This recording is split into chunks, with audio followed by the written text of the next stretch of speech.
আমার যে ছেলে আছে, আমার সম্বন্ধিকর ছেলে, আমার জেঠারির ছেলেকে চলাফেরা করে, গাড়ি চালায়, সবটি ড্রাইভার। রেলগেট দুর্গাপুর সবসময় আসা যাওয়া করে, এখানে তারা লগে আড্ডা মারে।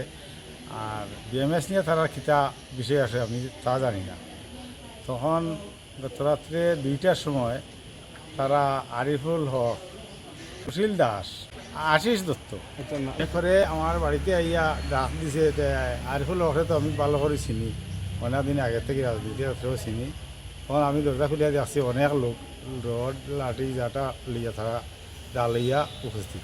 তখন আমি দরজাটা আটাইছি, আমার বউয়ের বাড়িতে দিছে না, বিনা বেগম আমার বউর নাম। তখন আমি ভিতরে আইছি, আমার বউয়ে তারা হাতে ভাবে খুব অনুরোধ রিকোয়েস্ট করিয়া তারা সরাই দিছে। আবার আমারে কইছে টাউনে গেলে প্রাণনাশের হুমকি দিছে, নদীতে বাসাই দিব মারিয়া। আর বিকল্প দিন যদি আমার ছেলে এরা লগে চলে তইলে বাড়িতে আইলে আর আমার ছাড়িয়ে দিত না, এই জায়গাতে মারা হয়ে দিই।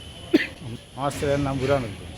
কি করে? গাড়ি চালায় লাথেগাঁও বাড়ি, গাড়ির মালিকের নাম জমিরুদ্দিন। তাদের মানে এই যে কইল তারা বিএমএস নিয়ে কিতা সংক্রান্ত সমস্যা আমি তা জানি না।